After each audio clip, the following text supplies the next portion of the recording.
मित्रों, आपने भी देखा या फिर महसूस किया होगा कि आपके आसपास धर्म, कर्म और पूजा पाठ में लीन रहने वाले लोगों की जिंदगी खुशहाल नहीं होती जितने की दुष्ट और अधर्मी लोगों की होती है। और ये सब देखकर आपके मन में भी कभी न कभी ये सवाल जरूर उठा होगा कि आखिर अच्छे लोगों के साथ बुरा क्यों होता है।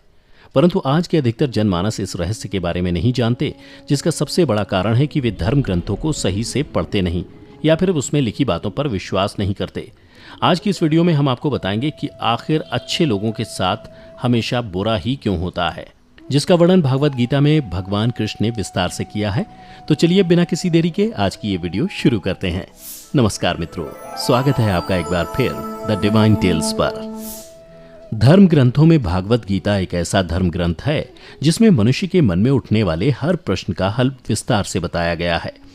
भागवत गीता में वर्णित कथा के अनुसार अर्जुन के मन में जब भी कोई दुविधा उत्पन्न होती थी, वो उसके समाधान के लिए श्री कृष्ण के पास पहुंच जाते थे। एक दिन की बात है, अर्जुन भगवान श्री कृष्ण के पास आए और उनसे बोले, हे वासुदेव, मुझे एक दुविधा ने घेर रखा है और इसका समाधान आप ही बता सकते हैं। तब श्री कृष्ण ने अर्जुन से कहा, हे धनंजय, अपने मन की दुविधा विस्तार से बताओ, तब मैं तुम्हें उसका हल बताऊंगा। तब अर्जुन बोले, हे नारायण, कृपया कर मुझे ये बताइए कि अच्छे लोगों के साथ हमेशा बुरा ही क्यों होता है, जबकि बुरे लोग हमेशा खुशहाल दिखते हैं। अर्जुन के मुख से ऐसी बातें सुनकर श्री कृष्ण मुस्कुराते हुए बोले, हे पार्थ, मनुष्य जैसा देखता है या फिर महसूस करता है, वास्तव में वैसा कुछ नहीं होता, बल्कि अज्ञानतावश वह सच्चाई को समझ नहीं पाता। श्री कृष्ण की बातें सुनकर अर्जुन हैरान हो गए और बोले, हे नारायण, आप क्या कहना चाहते हैं, मेरी समझ में नहीं आया। तब श्री कृष्ण बोले, अब मैं तुम्हें एक कथा सुनाता हूं, जिसे जानने के बाद तुम समझ जाओगे कि हर एक प्राणी को उसके कर्म के हिसाब से ही फल मिलता है। अर्थात जो बुरा कर्म करता है उसे बुरा फल मिलता है और जो अच्छा कर्म करता है उसे अच्छा फल मिलता है, क्योंकि अच्छे कर्म और बुरे कर्म तो मनुष्य पर निर्भर करता है। प्रकृति प्रत्येक को अपनी राह चुनने का मौका देती है। अब इसका फैसला करना कि वो किस राह पर चलना चाहता है, ये व्यक्ति विशेष की इच्छा पर निर्भर करता है।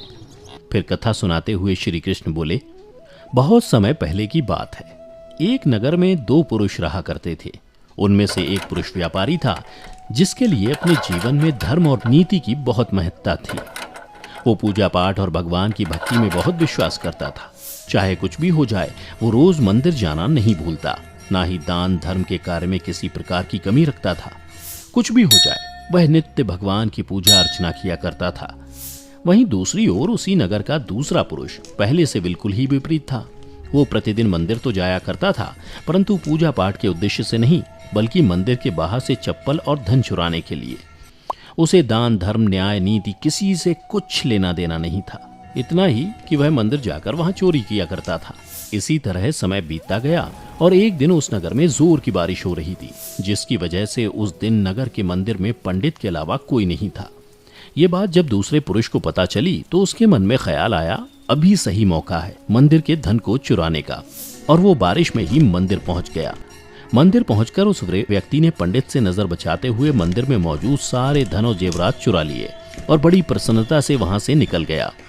उसी समय धर्म कर्म में विश्वास करने वाला व्यापारी भी मंदिर पहुंचा और भगवान के दर्शन किए, परंतु दुर्भाग्य से मंदिर का पुजारी उस भले व्यापारी को ही चोर समझ बैठा और शोर मचाने लगा। शोर सुनकर मंदिर में लोगों की भीड़ जमा हो गई और सभी लोग उस भले व्यापारी को ही चोर समझ बैठे और उसे अपमानित करने लगे। यह देखकर वो भला व्यक्ति हैरान हो गया और उसे समझ नहीं आ रहा था कि उसके साथ क्या हो रहा है। फिर वह किसी तरह लोगों से बचता हुआ उस मंदिर से निकल गया, लेकिन दुर्भाग्य ने उसका साथ वहां भी नहीं छोड़ा। मंदिर से बाहर निकलते ही वह एक गाड़ी से टकरा गया और घायल हो गया। फिर वह व्यापारी लंगड़ाते हुए घर को जाने लगा। तभी रास्ते में उसकी मुलाकात उस दुष्ट व्यक्ति से हुई जिसने मंदिर का धन चोरी किया था। वह झूमता नाचता हुआ और जोर जोर से बोलते हुए जा रहा था कि आज तो मेरी किस्मत ही चमक गई, एक साथ वो भी इतना सारा धन मिल गया। जब व्यापारी ने उस दुष्ट आदमी की ये बातें सुनी तो उसे बहुत हैरानी हुई और क्रोधित हो उसने अपने घर जाते ही भगवान की सारी फोटो निकालकर फेंक दी और भगवान से नाराज होते हुए अपना जीवन व्यतीत करने लगा। कुछ समय पश्चात दोनों ही व्यक्तियों की मृत्यु हो गई और दोनों यमराज की सभा में पहुंचे।